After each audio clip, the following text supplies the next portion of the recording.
How is everybody doing this fine day? My name is Alan Roberts. Pleasure to be here. Hope you're all having a great day. The Hunger Free and Happy app ought to be on Google Play Store within the next couple of days, if not a week. I am super excited. I'm working on a few last minute things for it, and we're going to keep adding to it too. We're going to keep making it a one-stop shop to try to build healthy habits and to get your health back, basically. So we will be releasing some coaching specials because we're going to still do coaching on the app.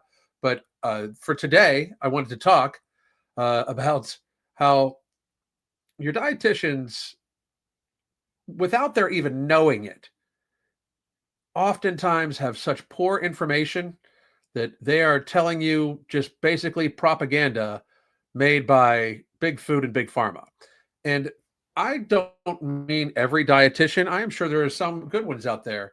However, most of these people are completely delusional, in my opinion. Just to be aware, I used to hire dietitians when I worked in healthcare. Like, I was in charge of them. So trust on this. This is actually kind of typical. It is not an atypical response, but I'm going to show you this lady. And there's a few others that are just, it's wild. They go to school for 6 years to learn the fucking food pyramid. And they don't think it's the food pyramid. But when you hear this lady talk, you're going to understand this is just the food pyramid. This woman is about to spew out things to you that are literally against your health. She is about to give you nutrition advice that is negative for your health. Factually, I could destroy any of these people in open debate based on their data. The issue with a lot of dietitians nowadays is that they still try to push ultra-processed foods as if it's balanced. Ultra-processed foods are not fucking food. They are food-like products. They are not, we should not even consider them nutrition. If we wanted to talk about food and how things should go and what you should eat, that's one thing. But to include these is ridiculous. It is the same thing as like when people are like, well, carbs are good for you. Some carbs are good for you, but processed carbohydrates are certainly fucking not. At any time, ultra-processed carbohydrates are not good for you. They are not healthy for you. They are stripped of almost all nutrients and just left with calories and the feeling of wanting more and more and more. This is not a guess. This is not a possible. This is reality. This is exactly what is happening with these people. So I'm going to put her up here.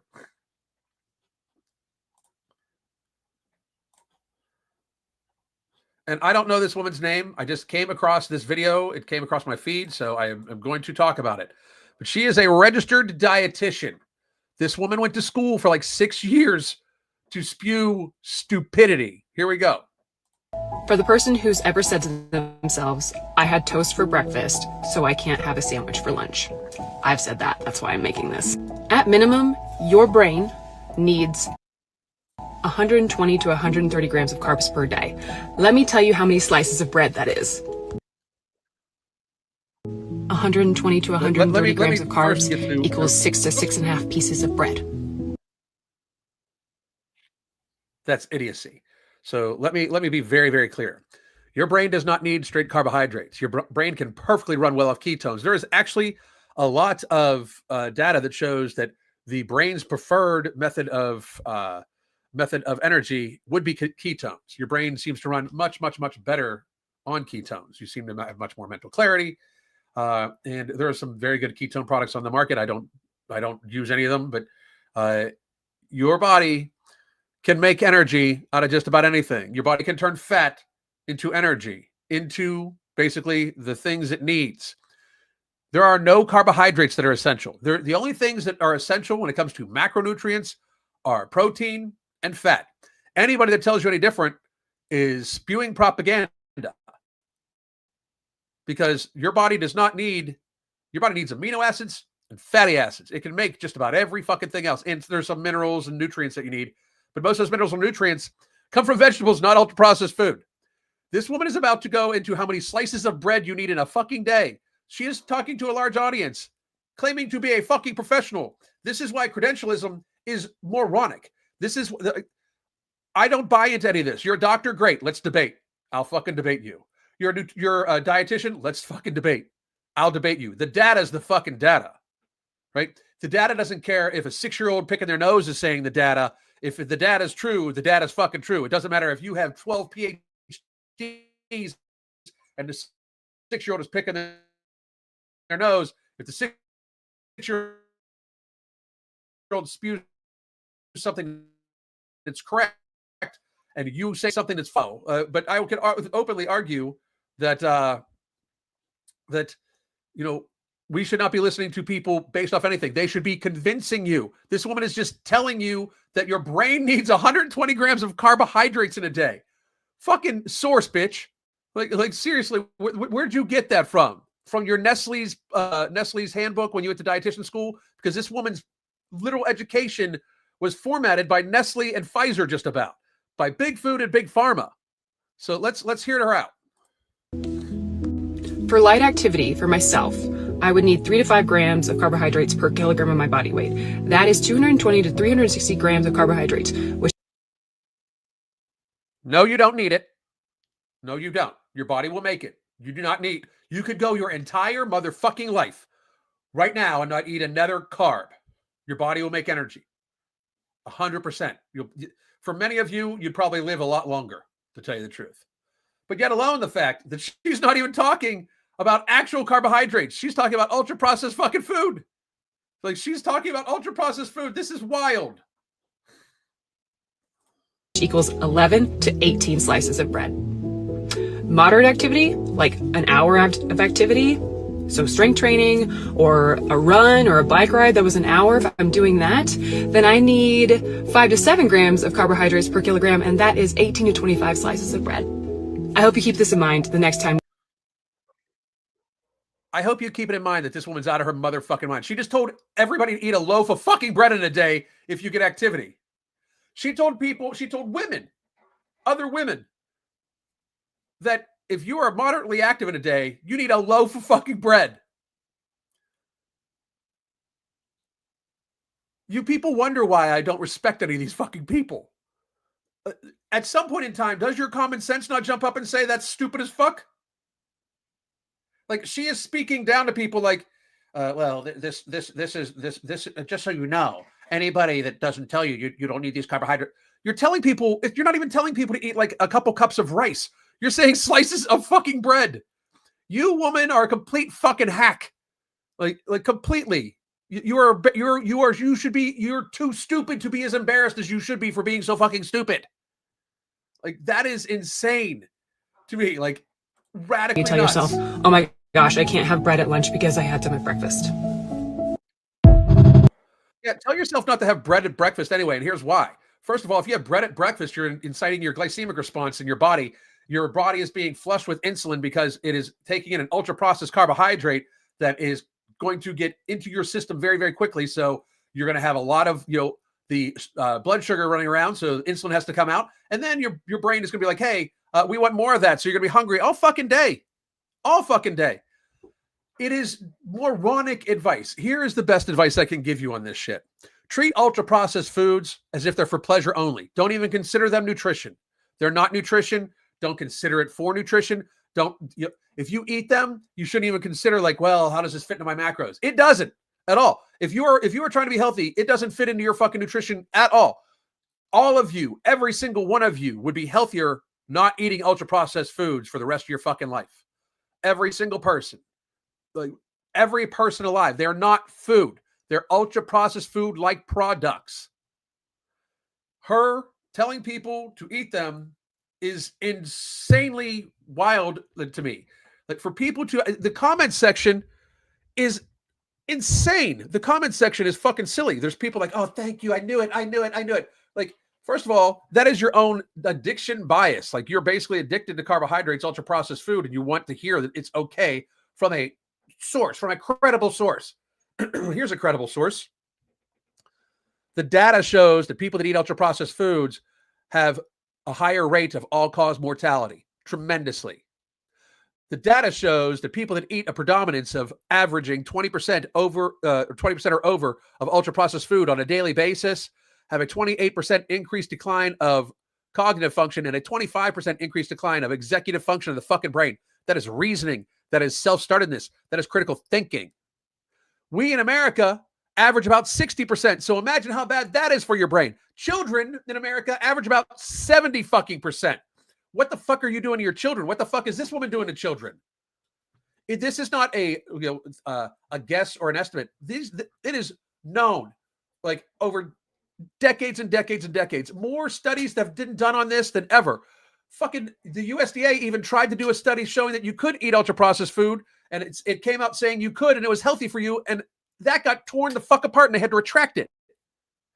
Like it is not rocket science to think that you should not put ultra processed foods into your fucking body. Like who's going to be healthier? A person who eats steak, potatoes, and vegetables every day, or a person that eats, a loaf of fucking bread and, then washes it down with, I'm sure, other ultra processed shit. Who do you think is going to be healthier? If you think that there is an equal chance of health from that, you yourself are fucking stupid also. Come on, people, get there fucking faster. My God. That's just ridiculous shit. I can't even believe it. So we can start asking questions for Q&A. I'm actually going to pull up a few other things that I've come across here in the last couple of days. And I wanted to see this one.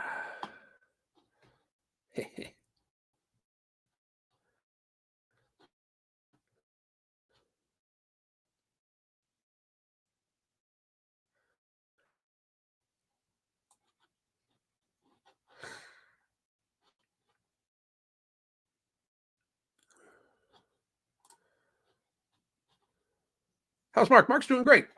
He's just very, very, very busy. He's running like 12 new companies too. Very fucking busy. He's doing phenomenal from what I understand. We still talk all the time.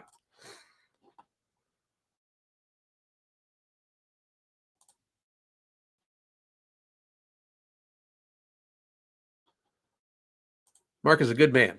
Very, very good man.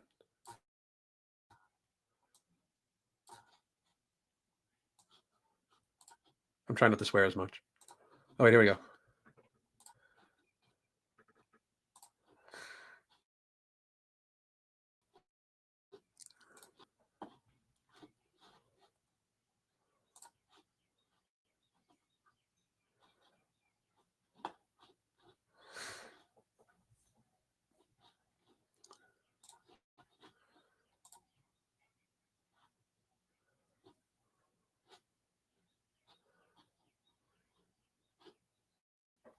Huh. Oopsie. Here we go. All right, here we go. This is from the Jillian Michaels thing. This is, I believe, she's a dietitian.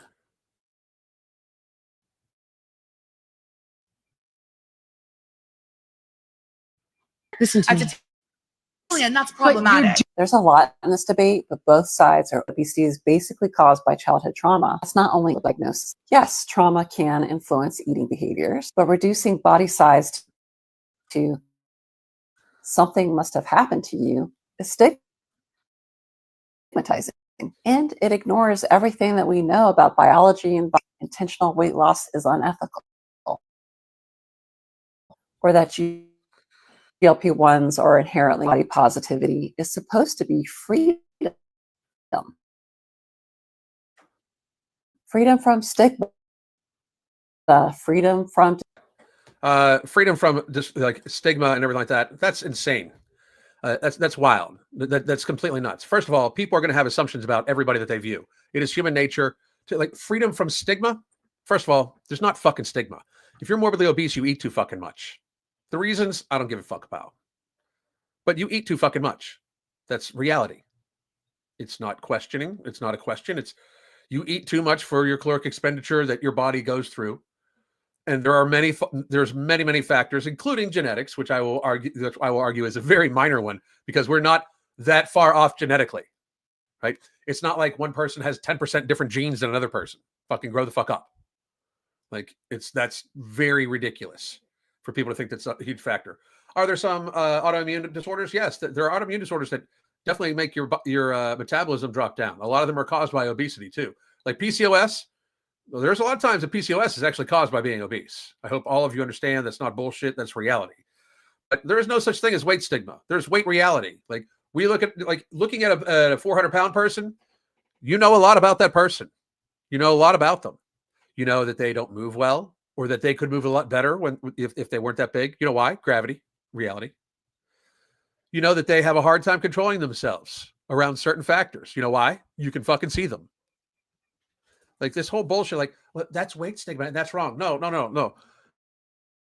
Trying to look past it, trying to dismiss it as the person seeing it and denoting it is stating some sort of unfactual thing is bullshit. Like that's what's wrong, right? If you don't want people to assume things about you for being fat, don't be fat, right? If I didn't want people to assume things about me about having tattoos, I wouldn't have gotten fucking tattoos, right? Like if they're both actions. One just happens in a few hours and another one happens over a course of a fucking lifetime. But let's be real. Like there's not weight stigma. You're fat because you eat too fucking much. Period. Like you have extra body fat on you. I'm not talking about if you'd retain fucking water and all that bullshit. If you have extra body fat on you, it's because you've eaten too much for your caloric expenditure. Period. And a lot of people say, what's too much? Like, we categorize this. There's a lot of data that points to waist to height ratio, which is what I predominantly use. I don't even use BMI. If you have a waist to height ratio under 50%, meaning your waist measurement divided by your height measurement in the same increments of measure is 50% or less, I would argue that you're pretty healthy when it comes to your metabolic health moving forward, right? I'm 330 and healthy. No, the fuck you're not. I mean, I know you're a troll, but just no, you're not. You're not healthy because gravity exists, bitch. So let's be real. And I do hope you're trolling, because if you're 330 pounds, especially if you're a woman, which it looks like you might be a woman, I don't know. I really, you don't have the frame to even weigh 200 fucking pounds. So if you're not trolling, I wish you all the best luck in controlling whatever the fuck reason you are eating yourself to death. If you are trolling, so anyway, I powerlift a bench 260. If you bench 260, you don't powerlift, unless you're a woman. Again, in which case, great for you, but you're still unhealthy as fuck. Yeah, I do not give a shit if you are 330 pounds, male or female. You are unhealthy. I don't care if you're an NFL lineman and you're 330 pounds. You're unhealthy, and they know it. Like NFL linemen know it. Like, so let's stop fucking around, because the next step is say this to my face. Okay.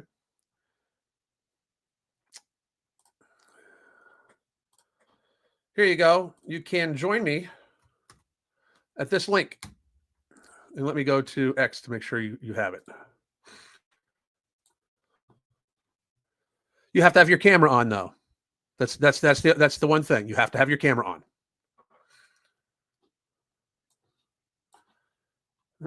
She looks so pretty, like a devil. Anyway, sorry, Taylor Swift in my head.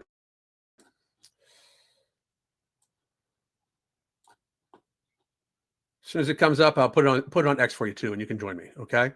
Because I'll gladly say this to your face. You have to have your camera on. Like, that's the thing. You have to have your camera on and no disguise.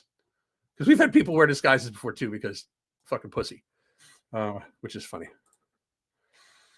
Okay,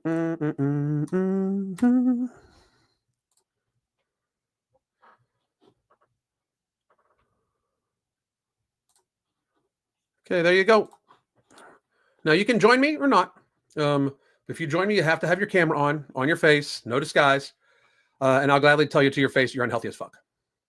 And you're a dude, from what I saw about your thing. If you're 330 pounds and you bench 260 and you consider yourself a powerlifter, you're also delusional. So if it's not a troll, if it's actually like you think you're a powerlifter, because that would be funny. But anyway, we just have to get past this whole ridiculous bullshit about people thinking that they're like the dietitians, that they're going to have good training. I mean, I'm not saying that they're all bad. I mean, I know many dietitians that have like taken upon themselves to actually read the fucking data, but they, the vast majority, including that lady who is literally, one more time, people, It would be different if she was talking about like cups of rice or cups of potato or sweet potato, even better, But no, she's telling you bread, ultra processed fucking bread.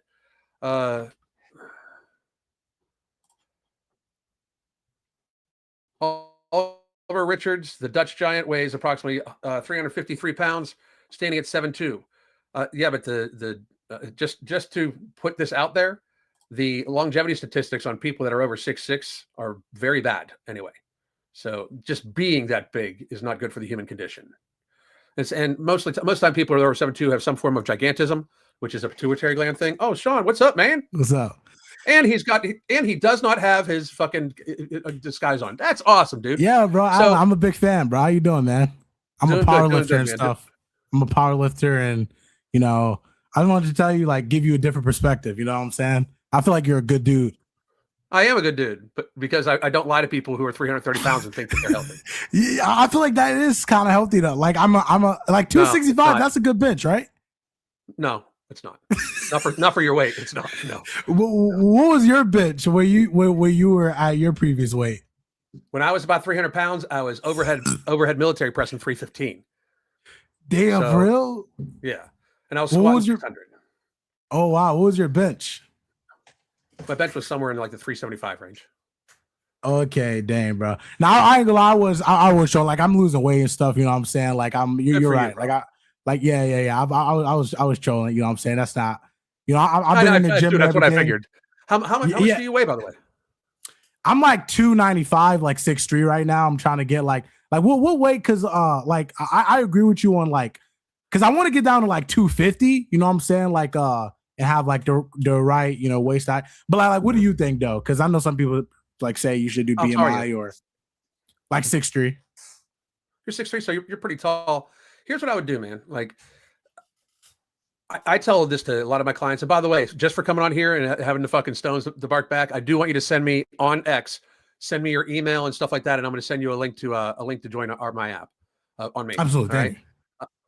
Of course, man, because it's the app is Hunger Free and Happy. It's going to be published on Google Store here probably within the next week or so, and it's meant to help people get healthier habits. But if I was you, bro, I wouldn't step on a scale for a long time. I would just try to do a few basic things. I'll list them off to you if you're ready to hear it. Right? Absolutely, yeah.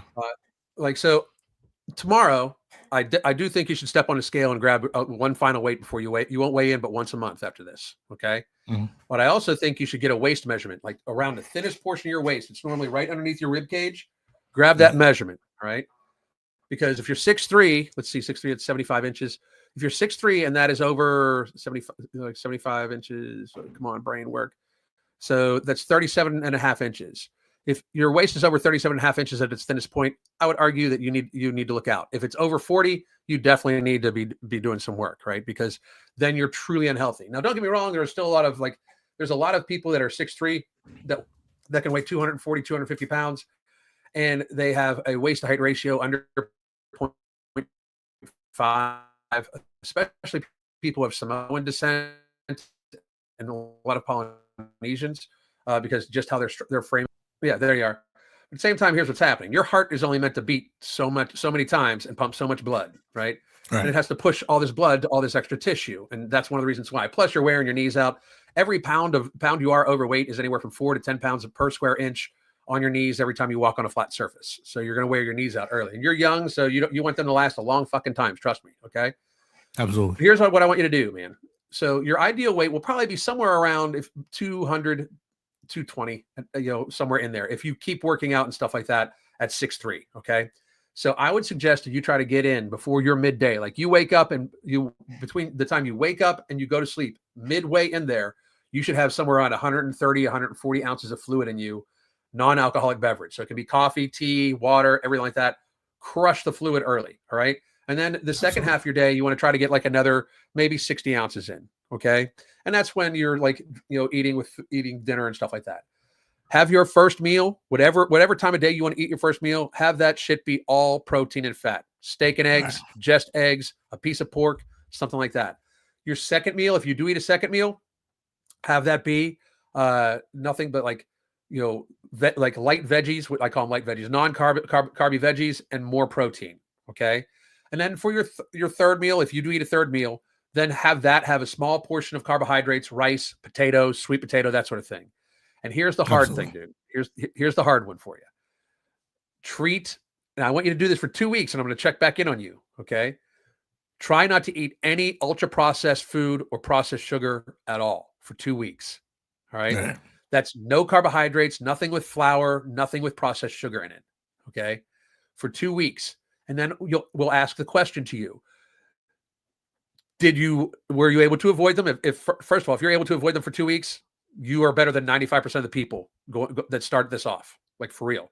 Because what happens is people either realize that their day or their life or their lifestyle is not set up to avoid ultra processed foods, and or that shit just starts calling them like they're a fucking crack fiend. Okay, like people a lot of times get very, very addicted to these ultra processed foods, especially processed sugar, and it gets very, very hard to break away from that. Right, very hard. So a good test is the first 2 weeks. Try not to have any of it. Try to hydrate really well. Try to eat protein first, then protein and veggies, then protein, veggies, and carby veggies. But try to avoid the ultra processed food. No bread, no tortillas, no sugar, no donut, no ice cream, no nothing like that. If you need something sweet, I would highly suggest a piece of fruit in the evening or a really well done sweet potato, like a double baked sweet potato with a little bit of cinnamon on it. It tastes very, very, very sweet because it has a lot of natural sugars on it. Kind of tastes like sweet potato pie filling anyway. So that might work for you. But the first 2 weeks is kind of critical because then the first 2 weeks you get to decide like what the actual problem is, right? I mean, since we're doing this right now, I can treat this kind of like a client consultation. But I'm sure you've tried to lose weight before, right? You've probably tried to lose weight 5 times. Okay. Yeah. What is the one food that fucks you up? Like, what is the one food that draws you back? Pizza? All right. No, shit, dude. I ran a poll. I think it was like 5 years ago. I ran a poll on the most binged foods, and pizza was number 2. Number 1 was bread. It was bread, pizza, ice cream, then cheese. Which the cheese is a weird one because it's just something about the tannins in it or something like that. But so try to go without pizza for 2 weeks. Okay. Now here's the thing. Like I got to be the reason why I got to be 300 pounds wasn't because I was trying to bulk up. That was the lie I told myself. Okay. Like that was the lie I told myself. My eating disorder is like, you need to eat more to get stronger, as if I was going to enter a competition or anything like that. I was just a strong dude in the gym who fucking yelled into a camera. Right. So we will convince ourselves that we need that shit when we don't actually need it. Right. Right. The pizza's going to call your name. Now I eat a wide variety of stuff. I'm at the point now. I haven't binged in 1,890 days, something like that. And my binge eating disorder is in control. And for people like me who binging is our thing, as long as I control that, I'm going to stay pretty healthy. If I control that and stay stay away from ultra processed foods, I'm going to stay pretty healthy and pretty lean. Right. But there are things that I'll indulge in occasionally. Like I'll have a glass of whiskey one week, and then next week I'll have like a gluten-free pizza. I normally make the crust myself or something like that. But there are things I never fucking eat. Like I cannot eat peanut M&Ms. Like I cannot even be around them. Like talking about it, my mouth salivates a little bit. My jaw gets like tight. And if I would have 3 of them, I'd eat everything in this fucking house. I don't know why. It's a very serious binge trigger for me. And we would have to decide if pizza is that way for you. Like, because for some people, it's not like a slice or two of pizza. It's a slice or two of pizza that turns into them eating every fucking thing else. Yeah. You know what I mean? That's what it was just trigger, right? Yeah. So that's what I think you should do for the first couple of weeks. And like I said, send me a message on X, and I'll send you an invite to the app on me, and I'll set up a chat for you just with me. Because I tell you this right now, dude, I send that link out to a bunches of fucking people, and even the trolls that were just trolling and joking around never joined. So I respect you deeply, bro. Like for real. Do you have any questions for me about what you should be doing? Yeah, like I really cause it's crazy because like a lot of people like they only binge eat like I know I have like a binge eating issue, but it's not even just with like bad food. It's even like what like healthier stuff like watermelon, rotisserie, like chicken and stuff. Like how do you like have you ever had that issue? Like what do you recommend for that?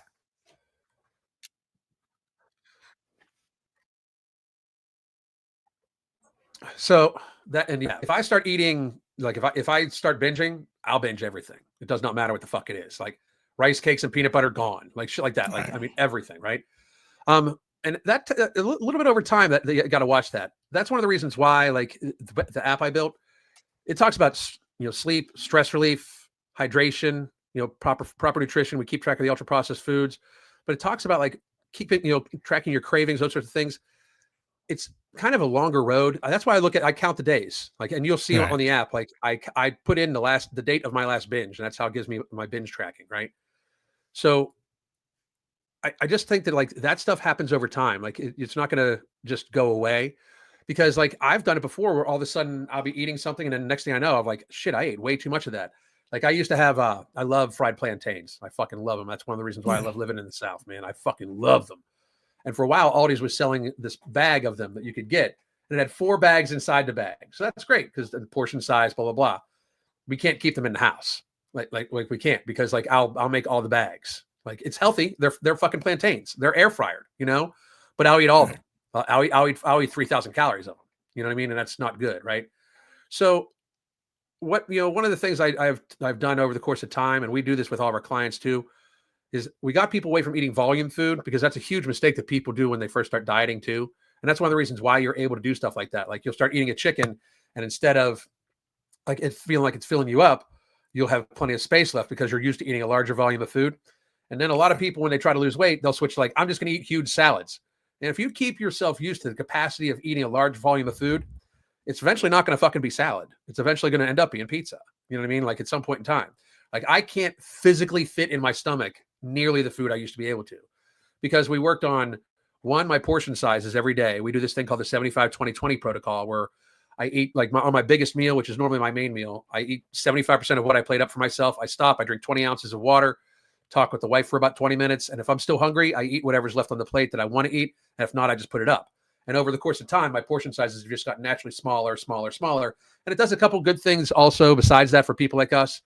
People like us, I guarantee you, you're going to nod your head. I guarantee you eat very fast. Like I guarantee you like shovel that shit in. Like, so do I. And that's one of the reasons why that protocol works, is because it teaches you to slow down. And you'd be surprised at how much, like, you eat 75% of what you normally plate up, drink 20 ounces of water, and wait 20 minutes. All of a sudden you realize, wow, that was enough food. I'm full. And there's the biological reason for that is your stomach has these things called stretch receptors. So when the stretch receptors stretch out, they send a signal to your fat cells. Your fat cells send leptin to your brain. Your brain then processes the leptin, tells your gut basically to make GLP-1 and tells you to not be hungry, right? That shit takes about 20 minutes. So that's why sometimes also you'll probably notice that you'll eat and you'll think like, I ate a good portion of food. And then like 20 minutes later, you're like, whoa, I'm way, way fuller than I thought I was, right?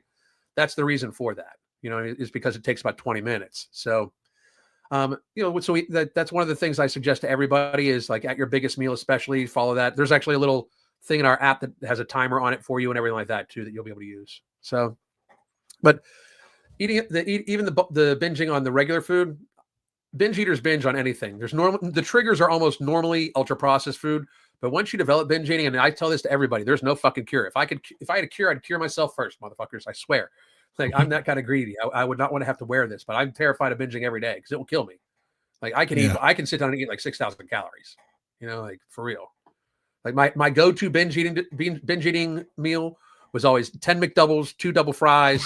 And then I would normally, I'm not shitting, and it would be a big ass bowl of ketchup that I would dip it in too. Because the McDonald's ketchup had me fucking addicted because it's mostly sugar too. And I would just sit there and fucking dip those motherfuckers and eat 10 of them, with double fries. Like often, like very often. Excuse me. But so that's what, that's my basic suggestion for you. It's not easy, bro. It's not, trust me. I know it. Right.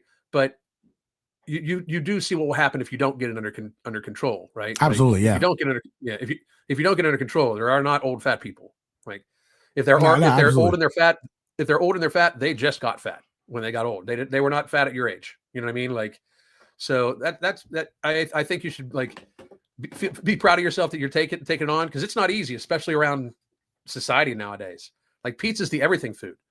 Pizza's like, are you happy? Let's get a pizza. Is it your birthday? Let's get a pizza. Your girlfriend broke up with you. Let's get a pizza. Like, literally, everything. Yeah, I know. Yeah, I noticed that. Like, like whenever, like I noticed like a celebration, like, food. I'm happy food, sad food, excited food, nervous food. Like it really is an addiction. I don't know why it's not taken seriously. Well, I think it's not taken seriously because the people that do all the advertising pay for that shit, and they're the ones selling the food. So, and I mean, that's the truth. You know, it's, if you look at it, what I was talking about earlier, like a huge portion of our medical community, like their curriculum is written by big food and big pharma. Like dietitians, like Nestle's, and this is no shit. Dietitians, Nestle's actually literally donates to their education. Like they help write the curriculum, you know, and like Nestle's chocolate. You know, Right. they help write the curriculum. It's fucking crazy. So, but listen, man, I do got to get running. I'm gonna spend some time with the wife. It was, man, pleasure having you on. Thank you very much. Yeah, thank you so much. Send me a message on X, man. What'd you say? Yeah, I'm gonna send you my information for sure. Absolutely. Where can people find you, man? It's Shine Comics. It is just Shine Comics on everything. Thank you so much. All right, man. Thank you very much. We'll talk soon. It was a pleasure meeting you, bro. All right, thank you. Pleasure meeting you.